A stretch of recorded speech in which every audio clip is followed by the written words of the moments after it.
What's happening, MuniciPals? This is Big C. Let me tell you about a great place in Vision Golf. Indoor simulators have exploded in golf, and Vision is leading the charge here in Portland. With the use of leading simulator technology in Golf Zone, you get transported to 200 plus courses across the world with the most realistic simulator experience you'll ever come across. With a hitting mat that not only gives you the turf to simulate real rough and sand conditions, the mat also raises up and slopes to create real live positions like playing on the actual course. If you're in need of a lesson, Vision Golf also has you covered with the PGA teaching pro Ignacio Cern. On top of that, they create an atmosphere with full bar and food options and sports on all the TVs that you're never going to want to leave. This is a great place for all events to be hosted with the VIP section to accommodate groups of all sizes. If you live in the greater Portland area or even the Pacific Northwest, you have to come out to a Vision Golf and check it out in Tigard, Oregon. Use code MUNICIPALS and you will get your first hour for free on your first visit. Also, check out league nights and monthly events. Envision Golf, the Pacific Northwest premier simulator facility. How hard did you push it? Till I black out? Yes. Numerous times, yes.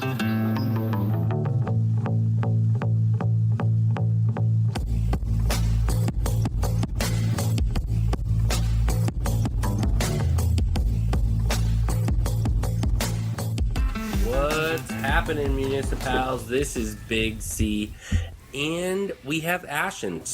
This has been a minute. It's been just a few minutes. We do a podcast together. Yeah, right? Occasionally we get together and we actually do one with both of us in it. So nice to see your face. Nice to hear your voice. I know it hasn't felt that way in a while. Yeah. But in fairness, we've both had a lot going on. Also, it's generally sometimes I think unhelpful for us to.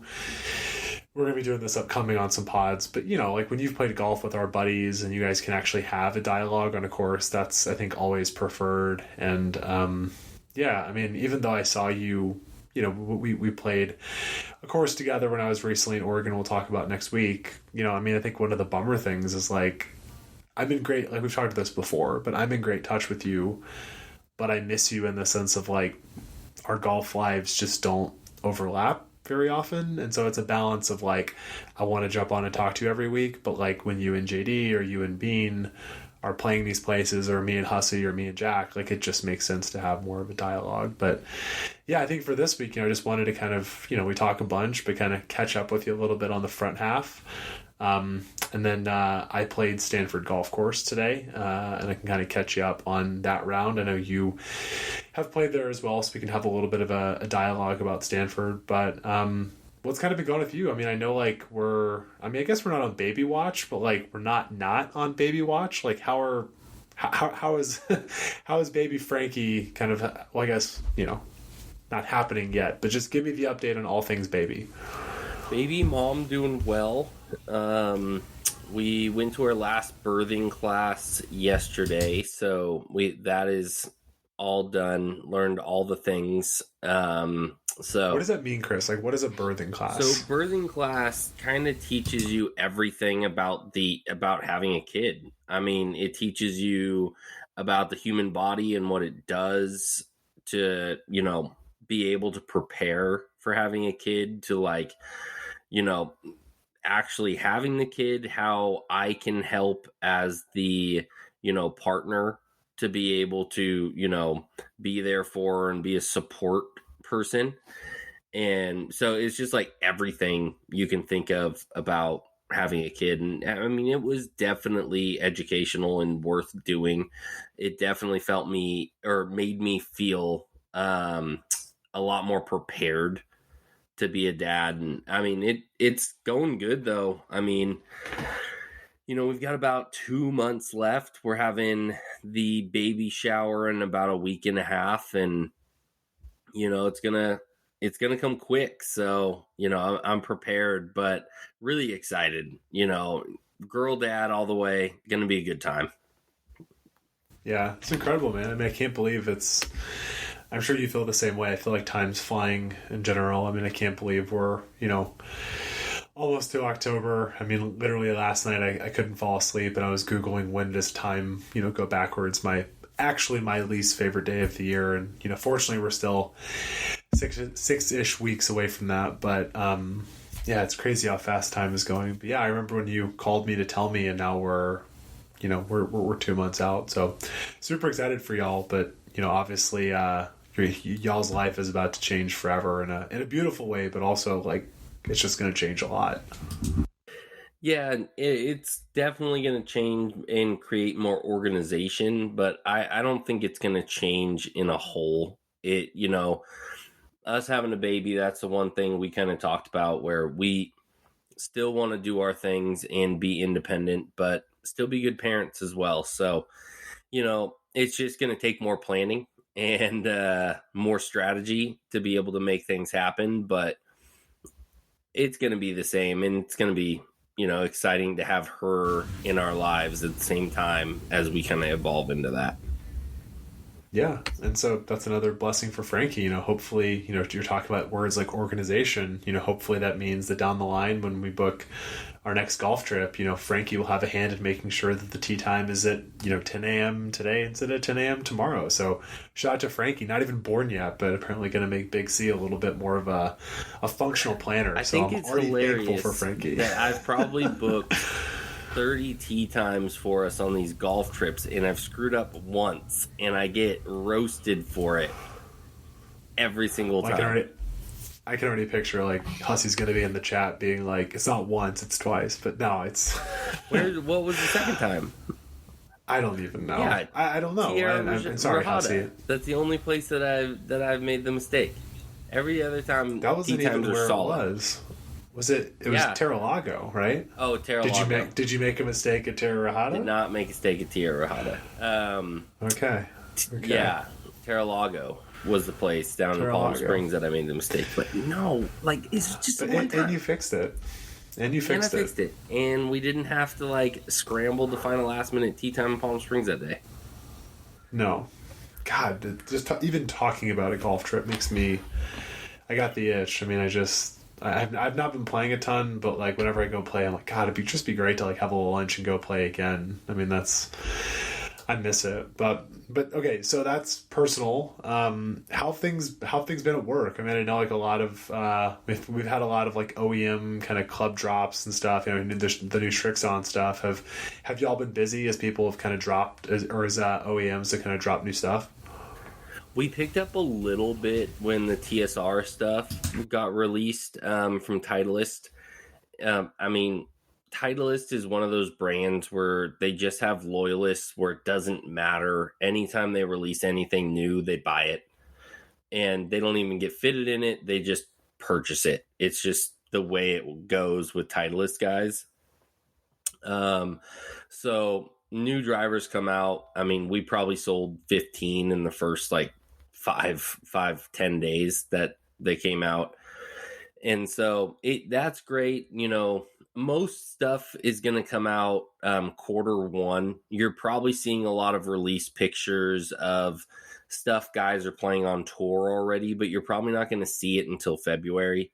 So the new Scotty Cameron putters will come out in Q1. The, new Strixon irons will come out, drivers will come out, and then you're also going to start seeing, all the other brands transition into their new products. I mean, you've already seen Tiger Woods playing the new P770 driving iron. Little things. If you've bought equipment this year, you're probably not going to see a difference in the equipment next year, to be 100% honest. I mean, unless you're looking to change or you've had your equipment for 4 or 5 years, there's not going to be a lot of improvement from last year. And right now, most brands have started dropping prices. So, Strixon drivers have dropped a couple $100 off of their price, and PXG is massively, fuck Bob Parsons, but PXG has knocked their prices down, which makes their irons actually affordable and not overpriced, P790s. And, little brands like that are dropping. You're never going to see a Titleist or a TaylorMade or a Callaway drop price on anything. They're going to sell out of their product and get rid of it. You see a lot of the smaller brands trying to get people on board with their stuff. Huh, that's crazy. I did hear, and this may already be kind of public knowledge, but I heard from a little birdie recently that TaylorMade drivers next year are going to be $900 off the rack. I heard that from someone. Also heard that the new TaylorMade woods are going to be all carbon, which I guess we could probably see coming. Like the faces are also going to be carbon. But love the idea that we can just get an off the rack driver that's $900. Doesn't shock me, but also kind of bums me out because people are gonna do it. So they're going to probably go along the lines of what Titleist has been doing. And so right now you could get a TSI with an upgraded, Tour AD shaft for $750 off the rack. And, their normal driver is $600 for their stock options.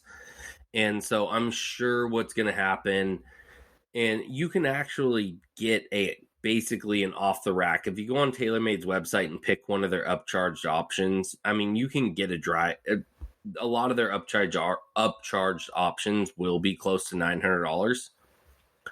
So, that doesn't surprise me at all, because if you're putting a $450 shaft in a $600 head, that's about what our prices are. Between, $850 and $1,000 is about what we're looking at for a custom build driver. So if you're going custom upgraded shafts, that's where the price is going to come. I mean, if they're going to charge $900, you're going to get really, really nice equipment right off the rack.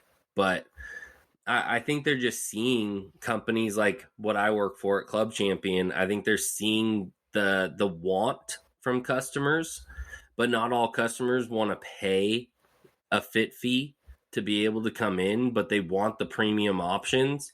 So I think the manufacturers are seeing that there's people out there willing to pay that price, but not necessarily willing to pay an extra fee on top of it to get fitted. So wouldn't shock me if they're going to sell a ton of them. Yeah, totally. And I mean, look, I think obviously, like, we saw the early picture of the stealth and the face coming apart and all this stuff. But, when you go play, there's a lot of stealths out there. I mean, like, it's clearly worked. I've only had you can only rip them. 2 warranties in about a couple hundred stealths that we've sold at our store alone. Yeah. So, I mean, the percentages are really low. It's easy for, like, one of those pictures to go viral and everyone kind of loses their mind. That's it. Like, I mean, I can tell you right now, I've seen more Cobras come back broken than any other driver, but nobody talks about how Cobras are, built like shit. Cobras are built really lightweight and with really, really lightweight parts, and, a big swinger is going to blow them up. Yeah, that makes sense. Yeah, well, that's, this is not an equipment podcast, but I'm just kind of curious how things are going work-wise. Well, over here, let's see, we've been traveling a bunch, got to come up and see you. We had 2 weddings in Oregon, had our housewarming finally over here, which, Liz moved in April 1st, but we've been traveling enough where we haven't got to pay attention to our apartment enough, but finally, we spent like 2 full nights and a couple $100 going to Home Depot, and it's really fun to put a bunch of house plants, especially big ones, in a tiny 2-door car. Like, there's some pictures I posted on social media of like Liz basically has to hold all this because otherwise, they're going to roll around in the back. So the house is kind of finally done, which, I mean, we've loved living here, but now that the house is actually, like, all of the kind of minor details are locked and ready to go, that's been great. So going to Seattle this weekend or next weekend for another wedding. Wish I could play chambers, but yeah, over here it's just been, work's been busy. A lot of travel and kind of focusing on the house. But yeah, I'm going to try to focus a little bit more on, because I've been, with the amount of plans we've had, I've been struggling to get out on weekends. And also too, I mean, weekends can be great once in a while, but that's prime real estate. So what I'm going to try to do a little bit in the fall, especially as the weather dies down, is trying to just get out, not like super early, because honestly tee times are still really picked over, but if you can tee off at 7:30 or 8, if you kind of move your day around where you have the flexibility to kind of start your day at 10 and work a little bit later, I'm just going to really try to focus more on playing in the morning, because it sounds really obvious to say, but like I miss playing. Like, I played twice in the last month, and like, God, I finished and I'm like, I just want to play more golf. I've been making swing changes, finally starting to see those results, and I'm just hoping to not even a late, like, not like, it's not the late summer run like the Chasing Scratch guys, but just kind of trying to find more time for golf during the week if I can. That's kind of going to be my big focus over the next couple months here. Yeah, I mean, key, to be honest, to find tee times is going to be 10 a.m.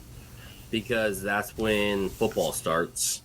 So if you can get out weekend, Sunday at 10 a.m., usually you can find kind of tee times all over the place because people are, starting to stay home. A lot of guys are trying to get out at like 6:30 in the morning, 7, because they're trying to get home by at least halftime and get golf in. Yeah. So, that's kind of what I've found when football starts.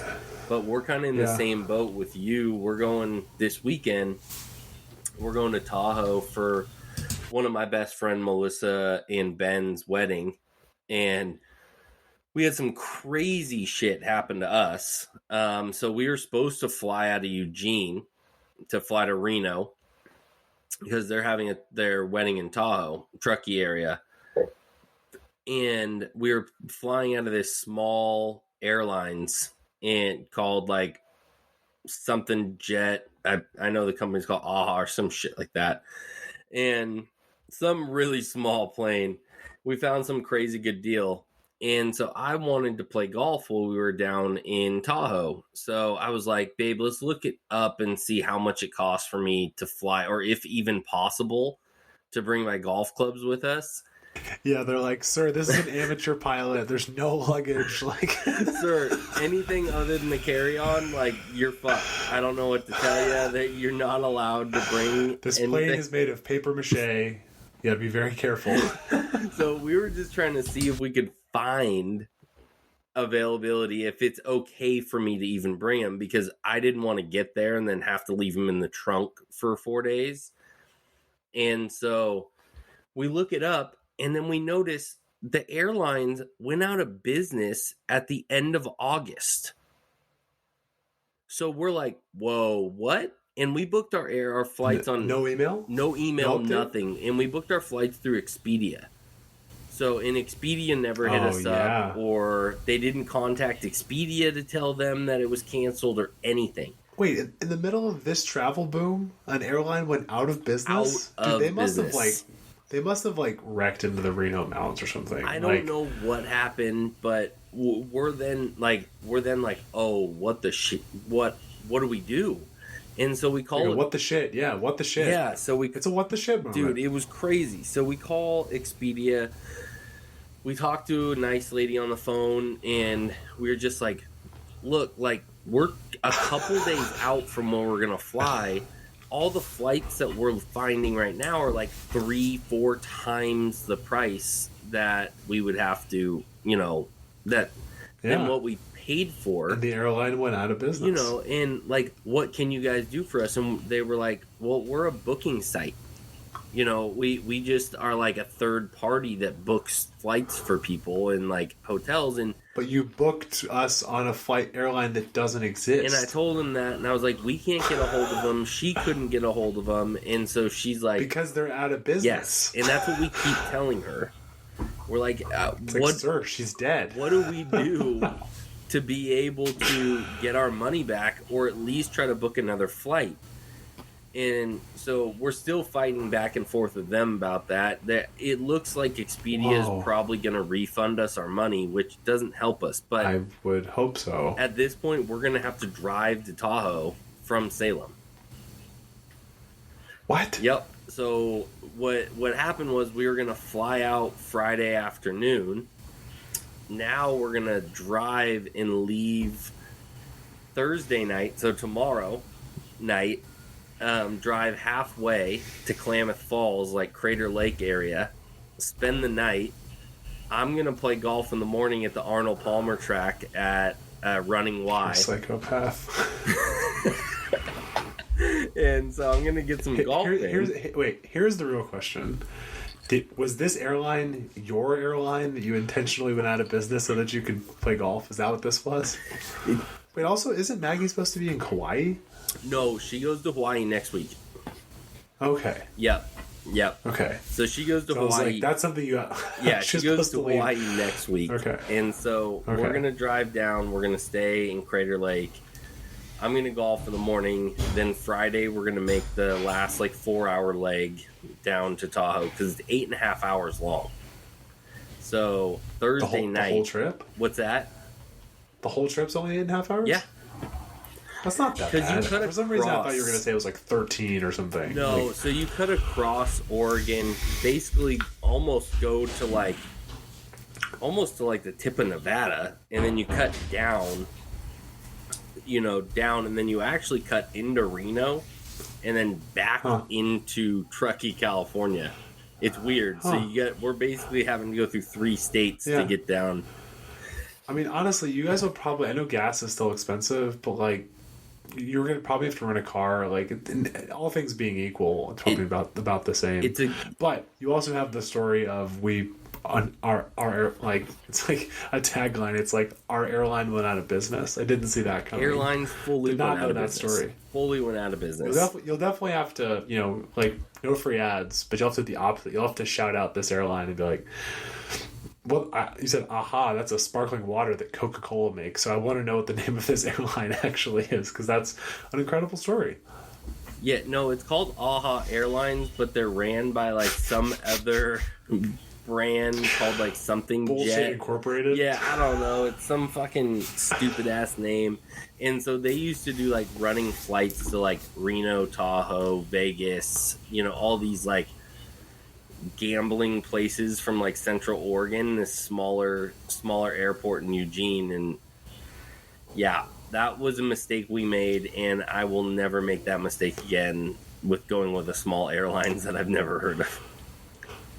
Yeah, I mean, it's funny how Expedia could be terrible in that situation. But I know when we ended up going to New York for 4th of July.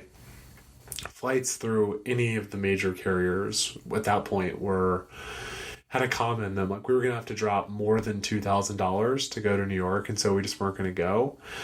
And Liz booked through, booking.com, and the deal was $300. And it was funny because as I was looking at her and saying this feels too good to be true, I look over and she's Googling, is booking.com a legit website? Because it's one of those where it's why,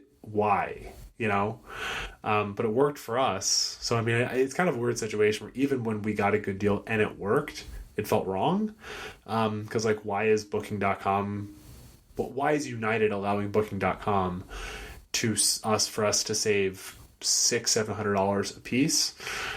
So it worked in our favor, but it sounds like AHA Airlines can go suck it. That's a tough scene. Booking.com, let me give you a little insight on this because my brother actually worked for Expedia.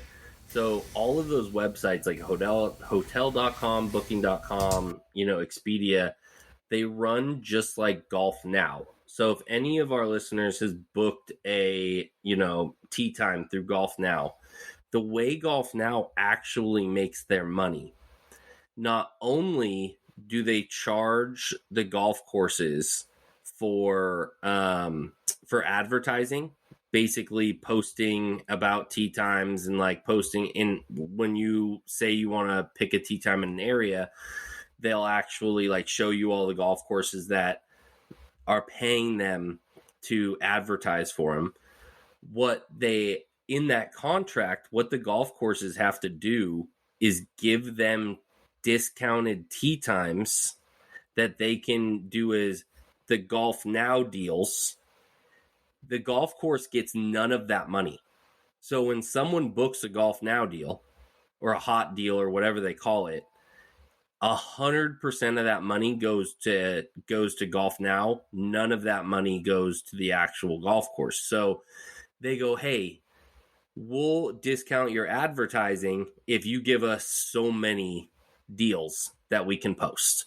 And so you get kind of an offset, and it's supposed to bring more people to your course, but also for them to be able to advertise for you at a cheaper rate. Same kind of way they do about Expedia and Booking.com and all of that. So you'll get some crazy deals, but then other times you'll go on there and look at Delta flights, and they're the same price as just booking on Delta. But if someone books through Expedia or any of those places, they get a booking fee.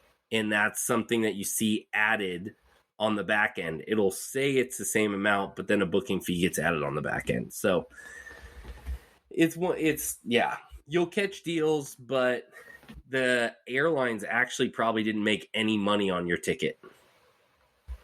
I mean, I can just tell you anecdotally, it was like the peak of the travel boom, and we're flying across the country nonstop for $350. I kind of assumed they weren't making any money, but as a professional podcast transition to take us to a place that is making plenty of money, I'll kind of catch you up on my day at Stanford today. So I'll kind of just give you my overall thoughts, because it's like super fresh. It's a couple hours old. And then we can dive in a little bit to some of our favorite holes and just kind of some thoughts, because I don't know, we'll catch up on kind of when you played it, but they've definitely been making some adjustments, and even more adjustments will be taking place here soon. So this will kind of be a dynamic podcast, in the sense of, if someone will listen to this 5 years from now, it's probably going to feel a lot different based off some changes on the course. So Stanford, let's see, just to kind of give people some context, this is from Stanford's, actually, their website, stanfordgolfcourse.com.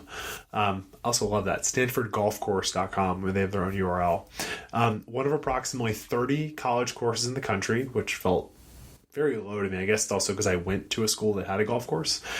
Stanford Golf Course opened in 1930 and was designed by Peter Jacobson. Oh, no, sorry, just kidding. Not Peter Jacobson.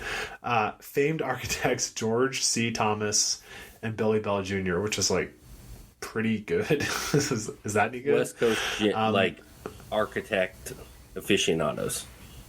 Yeah. I think William F. Bell. So Billy Bell Jr.'s son is the one who designed Soul and Peacock. Is that right? No, Billy Bell so his dad was the one that designed a bunch of the other courses in. William Bell is his dad. Billy Bell is the junior. So Billy Bell is the one that designed Soul Park. So his dad designed Soul Park. William Bell Peacock. designed Soul Park. William Bell also designed like a million other courses in Northern California, or pretty much all of California. Yeah. Okay. And then it says it underwent a renovation by John Harbottle. Tough scene. In 2008. So we talked about John Harbottle when we talked about Juniper, because John Harbottle did the redesign of Juniper as well. He's Harbottle. So he's actually a well-renowned golf architect, and to be honest, probably one of my like secret gem architects like of the modern age. Nobody talks about him. You just taught me something. No. In his I'm designs. thinking of John Harbaugh, not. No, John Harbottle III. He's incredible, and nobody ever talks about him, and I think his designs are spectacular. Well, there you go. And then it says in 2018, all bunkers were rebuilt and several holes were modified. So that's where my guess is you played there pre-2018, right? So some of your opinions might not be wrong, but like there might be adjustments that, I've never seen the course pre-today. You've never seen the course post some of this stuff. So I think kind of initial thoughts, I don't think we need to go through like, the usual checklist, because also, as y'all can probably tell, we've kind of gotten away from that in favor of the whole kind of favorite holes. But one of the things I think that I felt that I think is kind of important to call out is I didn't feel very welcome is kind of the first thing. It was very it gave me Presidio vibes, in the sense of how I've described Presidio is the staff there is Very direct. They're not nice. They don't give you customer service. It's very like, what is your name? What is your tee time? Are you a resident? And like, if you ask any sort of like bullshit questions, they're just gonna kind of like be very boilerplate. And again, that's okay. I would prefer them to be like, welcome. We're so, just like as you said, a little bit of customer service, right? There's no customer service. Again, Presidio runs a tight ship. They're always fucking full, but there's no sense of like hospitality there. And I felt very similar today because, for context, my friend Eric, he is the PE golf coach. So legitimately, like if you're a Stanford student and you sign up and you're like, intro to golf, Eric's going to be your coach. Like he is on staff. He actually was, I think he was actually in their kinesiology school. Like he's a Stanford guy. Didn't go to Stanford, but is like a Stanford guy. PE golf coach. Like literally we're at the driving range. Just like knows everybody, knows the janitor, got kids come to him. People know him very well, right? And the staff was kind of like even giving him a bit of a hard time. Like they were like, who are you? Like, what is going on? And so that was a little bit weird because they're like, hey, so just so you know, they're like, this has changed. So normally for him it's free. I mean, he's on staff, so it should be free in my mind. They changed it to $25, which whatever to me, but he was not happy about that. And then they were very much to us, they were like, we need to document all of your names. And we're like, we're happy to give you our names, like who cares, right? And also they're like, it's not free. And we're like, we never expected it to be free. Like, fun fact, guys, if you go play a private course, like it's never free. Someone's paying for the golf always. Like someone is paying for your golf always, right? So they're like, oh, you got to pay. And we're like, yeah, for sure. So they just sort of like very like, who are you? Who are you a guest of? So they kind of like gave Eric the runaround. They kind of gave us the runaround, and then because of all this, we get there and like our tee time is at 11:20 and it's like 11:22 and there's like the 11:30 group is like, what time are y'all? And we're like, 11:20. And they're like, well, you gotta like, it's your tee time. So we like, hit. And also the first hole at Stanford, you like launch it over this fucking road. Like, I mean, if you like top your drive, you're probably gonna like hit a car. Like it's not a tee shot that's very comfy. It's a dog leg left. You can definitely like lose it. Like it's a par 5. It's not a tee shot where it's not comfortable at all. They'll be like kind of like hit and run down the hill. And Eric actually, because he's the marshal coming in, he goes, I know we're a couple minutes behind, we're on our way. And the marshal goes, you're running behind. Eric goes, I know, man. I addressed this. Like, I know we're like 2 minutes behind. The guy's like, there's a wide open course in front of you. And guess what? We caught the guys on number 3. So it wasn't a full course. Like it wasn't a problem, right? So it was kind of one of those rounds like we've all had where like, your heart rate is at like 140 until you get to like number 4, like you're hitting your wedge on the first hole and like you're just like, you kind of just like we're moving up really fast. You can just click your number. You're just kind of like moving and shaking around. Like you're not comfortable, So that's just kind of how but then it got fine. Then, of course, naturally we caught it for the guys ahead of us. We slowed down. We took our deep breath and we'll kind of dive into the course, which is wonderful.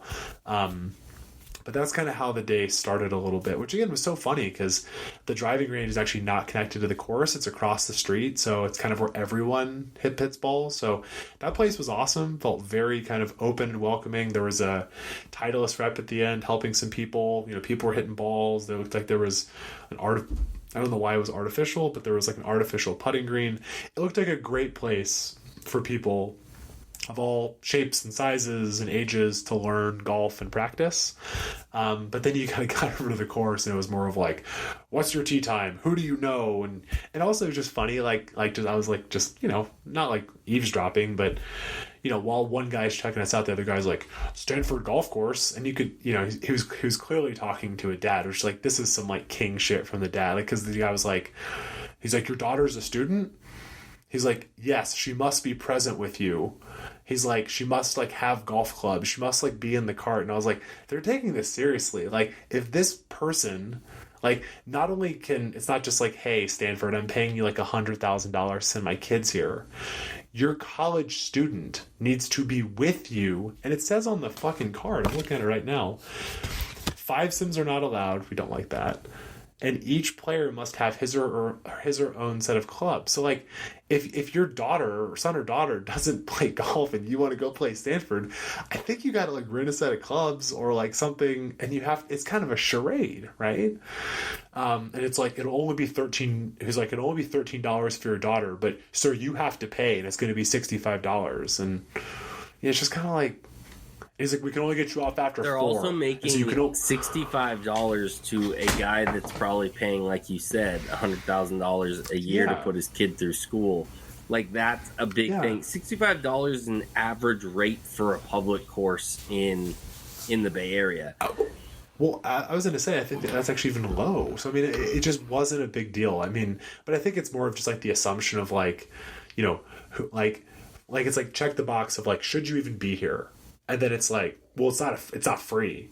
It's like, again, I want to be clear. They weren't mean. It was just, there was no like, hey, welcome to Stanford. Is this your first time? Like, we're really, you know, there's just none of that, right? We're just like, it was just kind of a weird way to start the day. So did you have a similar experience when you played, or who did you know? How did you get on? Because like, to be clear, guys, like this is not a place you can just show up. Like they're going to grill your ass about how and why you're there, or else you're not going to get on. It's that simple. So the way I played was I actually met an alumni playing at Monarch Bay. And so we just ended up randomly getting paired up, and he was saying, oh yeah, you know, I went to Stanford. I was like, oh cool, I've always wanted to play the Stanford course. He was like, we should get out and play sometime. I can get us out there. Didn't think anything of it, exchanged numbers, and he texted me a couple weeks later, and this was right when me and Maggie moved to Portland in like 2018. So before you moved there, before we met through the RGC and everything. And this was when I was like going through and playing all the country clubs for free, because I was just emailing them, telling them I was trying to be a member, and they would let me come out, do like a tour of the course, play the golf course, and then I'd never contact them again. That was really fun. And so I did that, and I played pretty much like almost every country club in the Bay Area for free. So it was fantastic. But and by speaking about it, just ensuring that you'll never go back to any of them again. 100%. Like I'm never going to join any of them. Like I've just never seen the reason to spend a certain amount of money to be able to only play one course. Like it's never intrigued me. So, you know, if it's a cheap like blue collar place that's got a great practice facility, I would contemplate it, but there's no way I'm going to pay Bay Area prices to only play one course all the time. Just, it's not for me. It's for some people. And, you know, there is reciprocals when you join courses that get you onto other courses, but it's just not my cup of tea. And so he hit me up and he goes, hey, I'm going out with a couple buddies. We need a fourth. Do you want to come out and play with us, you know, next week? And I was like, sure. So I went out and played with him, and I did not have that experience, but I also didn't check in and didn't pay. He paid for everything. He checked in. He did, like, I didn't have to do anything. I just showed up, and he was like, you're taken care of. Don't worry about it. And I was just like, oh, that's sweet. So I didn't even know what the guest rate was, because I just showed up and played with him and his buddies and had a good day, and I didn't even go inside the clubhouse. So yeah, which and the only reason I'm like harping on this is just simply like it's a school's golf course. The guy we're playing with is the literal PE golf coach. We are eager and excited to pay for our round, right? So it's just like weird in a place. This is true in life, right? When people assume something that is just simply untrue. So, but whatever. I mean, whatever. I think to get to the course, for kind of an overview, I mean, conditioning was overall great. I mean, the greens were not fast, but they were extremely pure, especially for like a university course. Cause like, if you're some dumbass freshman who doesn't really play golf, that's where you're going to play at Stanford. And like, ball marks, there was no, ball marks were fixed, just exceptionally pure. I mean, to bury the lead a little bit, I made 4 birdies on my last 8 holes. And I mean, call me crazy, but you only make birdies when the greens are good enough where like good putts are going to go in the hole, right? Like you kind of need a certain, unless you're just absolutely flushing it, you have to be able to make 12, 15 footers, and the greens have to be good to do that, right? So conditioning was great. The biggest thing I'll say too, that like I'm happy to read the context that the bunkers were redone. Dude, bunkers, like good, like great, like you could definitely tell they were great. I mean, like sand was awesome. If you had a bad bunker shot, it was entirely your fault. I'm so not used to having good sand kind of in the Bay Area. But you could definitely tell about the bunkers. And this was across the way, like Eric was talking to the other guys in our group. I missed what place he said the person was coming from.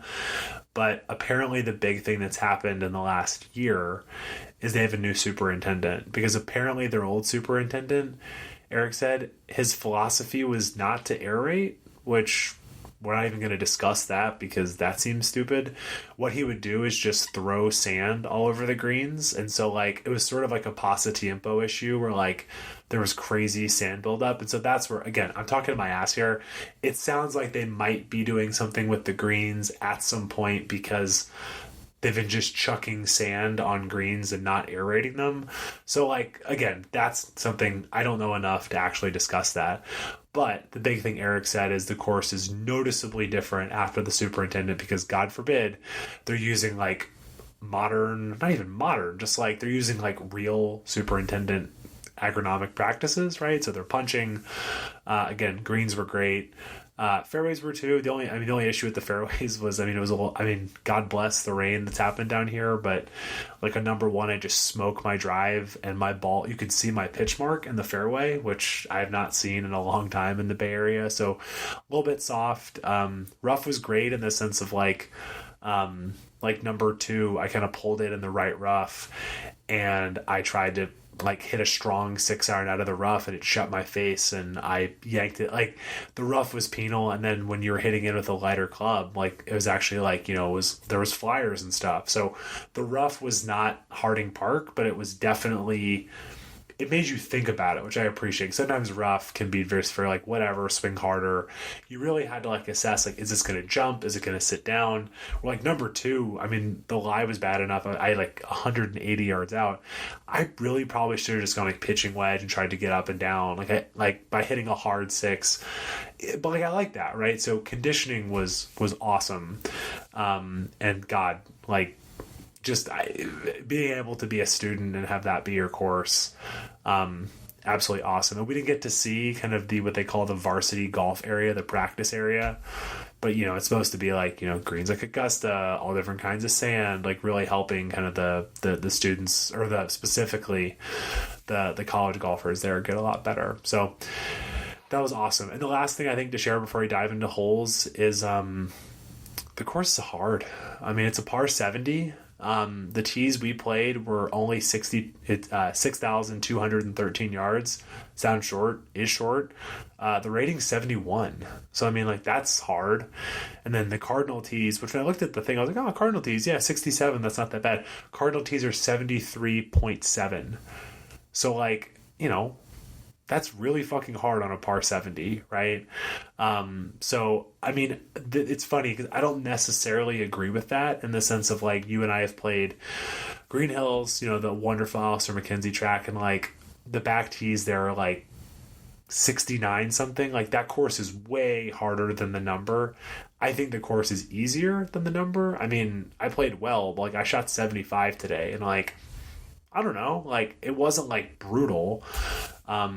But I, normally these ratings are pretty correct, and like the numbers say like it's a hard golf course. Like find another Bay Area course that's like under 6,800 yards. That's almost 4 shots above where you're playing. Like my 75 from the 1-up tees was a 3.5 differential. You're not going to find many places that have that juxtaposition between that short of a course and that high of a rating, right?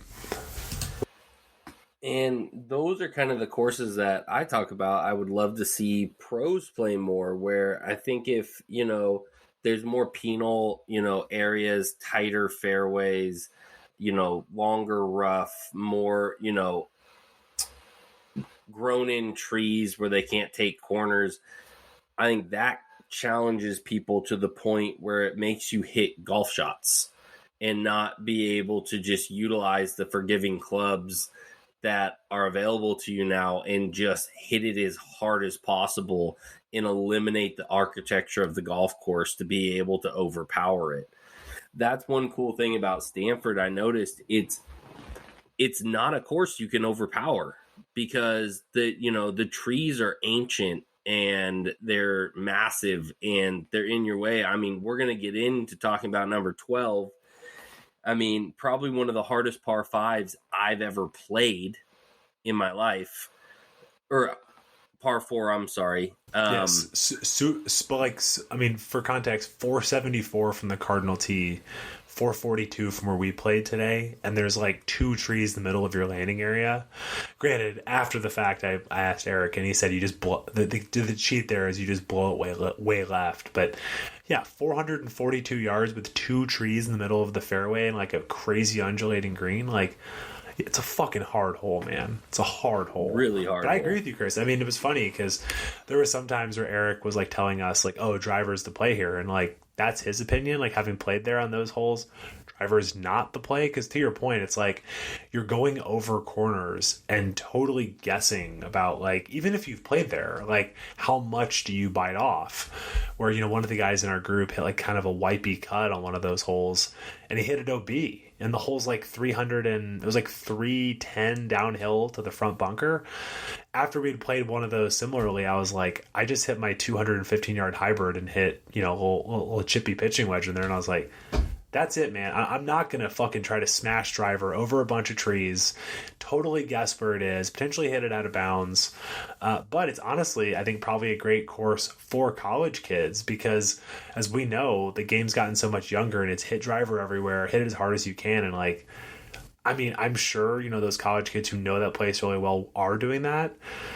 But, like, I think, like, if you come there from Cal and you haven't played there much, you're going to hit driver and be like, I just hit it OB on like a short hole because it's the wrong fucking club because the golf course architecture is asking you a different question and you're just trying to be like, no, I'm just going to overpower it. And a lot of holes out here are like, they're not. But also at the same time, we should say, you can score. My dumb ass made 4 birdies. Like, it's a fair course where it's like the holes that are out in front of you, you can score on. But there's a lot of times you really got to assess, is this a green light hole? Is this a yellow light hole? Is this a red light hole? And not a lot of courses we play that way. A lot of times it's just like, whatever, man. Like, it's just going to be driver out there somewhere. And that's not what it is. We're like, this really required strategic thinking. And I really appreciated that. It's something you just don't get a lot of, So in that sense, I really enjoyed the day where I felt like it was a really cerebral golf course. I think Stanford is a course that you question a lot of how you're going to approach the hole off the tee. And it takes very good approach shots, but it's not a hard course to 2-putt every single hole. The greens aren't diabolical. The greens, in my opinion, remind me a lot of Harding Park. They're tight. There's some that have some size to them, but most of them are pretty tight. And there's not a crazy amount of undulation in them. They're pretty, if you see a line, it's going to do that. Like, there isn't any, like, questioning where you're going to get these insane double breakers or anything like that. It's like, the line, like a couple putts ripped, but a lot of it's like play it 2 balls outside and hit it, and like that's going to be the line. That's the line, and that I appreciate that because you're not every golf course needs to be like fucking goofy golf wacko shit. No, but when you have a short course like Pasatiempo, that's the defense of that golf course. That's what makes Pasa hard. Is the greens. They eject everyone. And so that's good golf architecture in my mind. That's why I'm a big John Harbottle guy. Like, especially after playing like 4 of his tracks in the last like 6 months.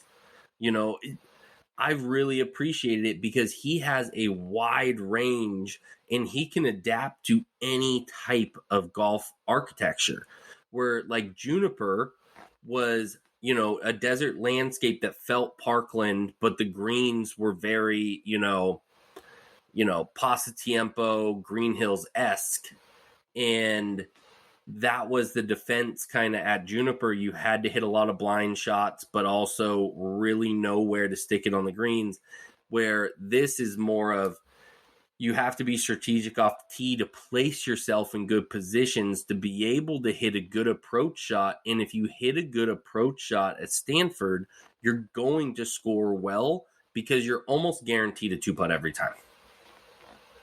Yeah, no, totally agree. I mean, it's definitely a course that is a premium off the tee, like you said, and if you hit it well off the tee, you're gonna have plenty of opportunities to score. Like one of kind of I'll call him a new friend. His name's Keelan. He goes to Chico State. He's I've never played golf with him before. I think he's a +1. Yeah, I didn't even know, but sure. My brother's a Chico State grad. Rawr. I have to look up, but like I think he made 7 birdies today. I think he shot 68. And to your point, I mean, look, he was really good off the tee. He hit a lot of really good iron shots, but kind of like you were saying, he would hit that put him in a position where like he had a lot of like 8 to 11 footers for birdie, and like those greens are ones where it's not like, okay, I hit it to now I have to play 4 feet of break and have it slip on the side. It's like, yeah, it's Stanford. It's like if you hit it really well and you hit a good iron shot, you're gonna have 8 to 11 feet and you're gonna play it half a ball inside the hole and it's gonna go in, and you can make 7 birdies.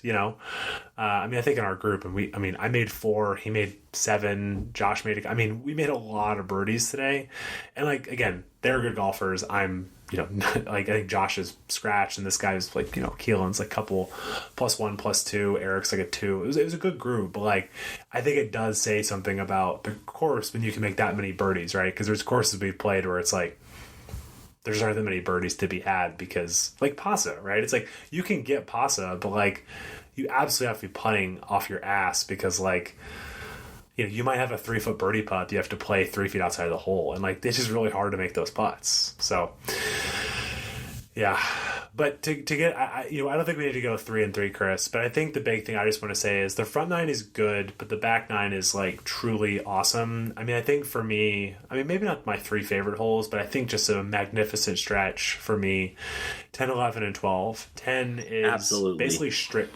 Yeah, 10 is basically straight uphill. It looks like it's super long. It's actually not. I mean, it's 401 uphill, so it is. But there's a bunker that's kind of short left, which is probably going to affect, like probably people playing from the white tees or maybe I don't like the ladies' tees. We'll call it the forward tees, even though they call it the ladies' tees. Or no, they don't. I don't want to drive-by-shoot them. No, they don't gender them. We're not going to gender them here. But then there's one where it's like I think you have to fly at like 270 to fly it over the bunker on the right. So that's a great hole. The next one I love, 350 straight downhill, like 230 to the bunker. But if you hit it really well, I hit my best drive of the day. Had a chipped it to like 6 feet, made the birdie putt, but super scenic, straight downhill. And then you get to, as you said, the second hardest hole in the course, number 12, which is again 474 from the back, 442 from one up. Again, tree at 200, tree at like 260, right in the middle. Again, the move there is you just blow it left because there's hazard right, but just like boom, boom, boom, those holes. And then I would be remiss if I don't mention 18. Just because at the top of 18, we had a really clear day today. From 18 tee box, you could see San Francisco, downtown San Francisco, and downtown Oakland, which is just awesome.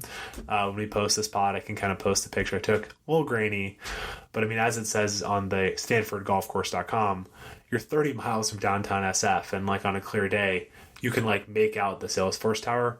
That's just cool. Right. So the back 9 is something really special. But even the routing out here to call out is strange. I mean, the front 9, there's 4 par 3s.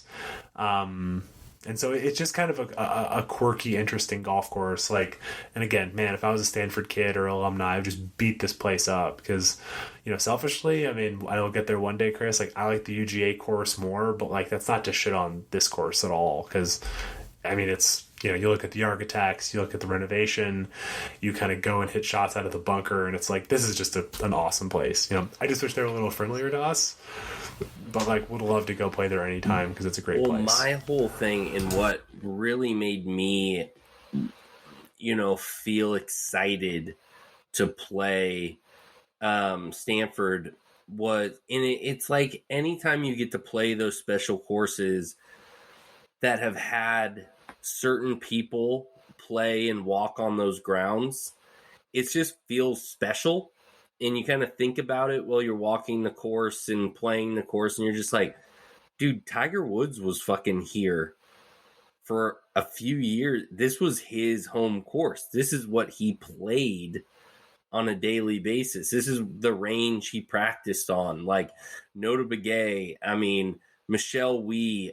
There's so many great players. I should mention number 16. You if you hit a good drive, like what Eric told us, is they call it the Legend of Watson's Gate, where if you look over on the right side, it's just some like beat up fucking wooden. It's nothing fancy, but Tom Watson used to play there a bunch, and he said that if you hit it at least to the gate, that was his go zone, and so like. That was kind of cool, right? You're like, I mean, look, I've seen Tom Watson highlights. I'm not going to say like, Tom Watson's my guy. He was my dad generation, not mine. But when I kind of piped a drive there and I was like 20 or 30 yards ahead of the gate and had 205 and I was like, fucking full send, baby, let's go. And I made birdie. But it's just kind of cool, right? It's like, because I was doing it with Eric. I was like, do you just make that up? And he's like, no, like Watson's Gate is a thing. But I was like, because Tom Watson played here, which is just cool, right? There's a fucking Tiger Woods signed hat in the fucking golf shop. That's cool. It's just cool.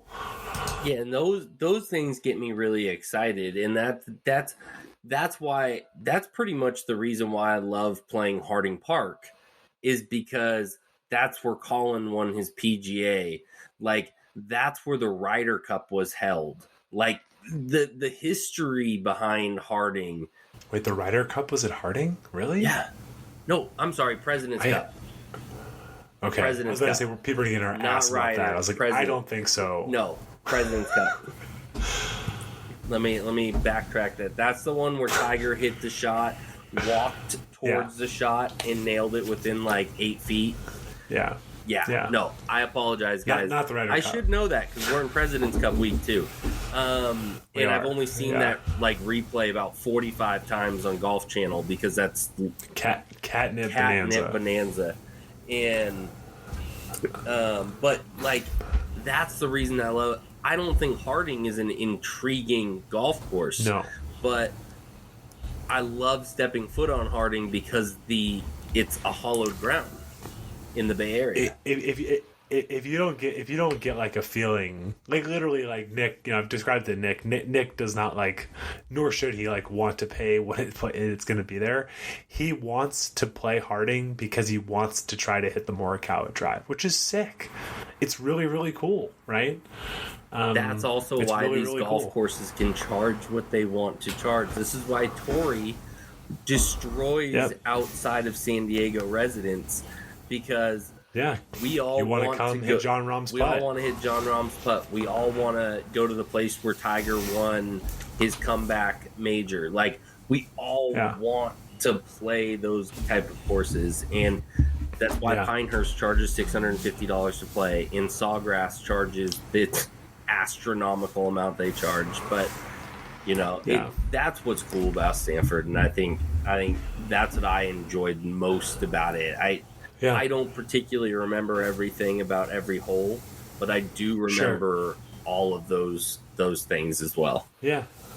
Was there one hole that I didn't mention that stood out to you? Or, I mean, again, you kind of are aligned with me that, like, 12 is just so memorable. Because also it's just ironic because, like, Stanford's a fucking tree, and there's 2 trees in the middle of a fairway, and, like, I've never seen that before. So, like, it's probably too aggressive to say the hole's iconic, but it feels kind of iconic, honestly. I mean, yeah, it would be cooler if it was a redwood tree, because that's the tree that Stanford has as their mascot. But I know they're the cardinal. That's so strange. I've never gotten an explanation from anyone why their mascot is a redwood tree, but they're called the Stanford Cardinals and don't have any. I get it. It's cardinal red is the color of their school. It just doesn't make sense to me why you call them the Stanford Cardinals, but then also be a tree. Doesn't make sense. But for me, the only hole that I would say that I would put out there that I really loved was number 6. So number 6. 6 was a oh yeah, it's a dead straight par. It's like a canted on both sides par 4. Yeah. And what I loved about it, it's got this little like so the fairway kind of goes off to the left, and there's like a little, like rough area, and then there's 2 bunkers that kind of line on each side of an elongated green. I just think it's a really cool, appealing hole to the eye. I don't think there's anything spectacular design-wise that makes me like call it out, but it's just really fun to see off the tee. And that little cutout where the fairway kind of goes around, there's a little rough patch in front of the green. I think it kind of just gets you to kind of trick yourself to think that you have to fly it, which there is no penalty if you hit it short. You're just chipping out of the rough. No. But it's just a cool to the eye hole. And that would be the only one that I liked outside of 10, 11, 12, or the ones that are memorable that I remember. It's a great hole. And here we go. To take us out of here, I'm on Quora.com. This is answered by our friend Randall Neff, who is a PhD from Stanford University, graduated in 1990. When the Spanish were building the road El Camino Real between the missions in the late 1700s, they observed a very tall redwood tree growing alongside a creek. They named it, quote, Palo Alto, i.e., tall tree. This became the name of the town, focused in the area. The tree is still there in a grove of redwoods, but the top was cut off because of decay. Stanford land is very close to the tree, and the tree is part of the official seal. Stanford's original team name was the Indians. When that became politically incorrect, shout out to you, Stanford, the Braves could learn something from you. They considered several other choices, ending up with the cardinal based off the school color, not the birds. This guy's personal favorite was the robber barons. That might not have aged well either. They needed a mascot, so they picked the redwood tree. Stanford implements blah, blah, blah, blah. Yeah. Okay. Yeah. But that's interesting. I did not know that Palo Alto meant tall tree. I actually had no clue about that either, but kind of before we end it, small fact, the Real Street that they were just talking about, you can literally drive that street and it will take you from one end of the Bay Area all the way through the South Bay. So I can go all the way to San Francisco, all the way down into the South Bay. That one street runs the entirety of the Bay Area on the left-hand side of the peninsula. So it's like the street. Yeah, it was literally the freeway before freeways existed. It was the only way you got to San Francisco.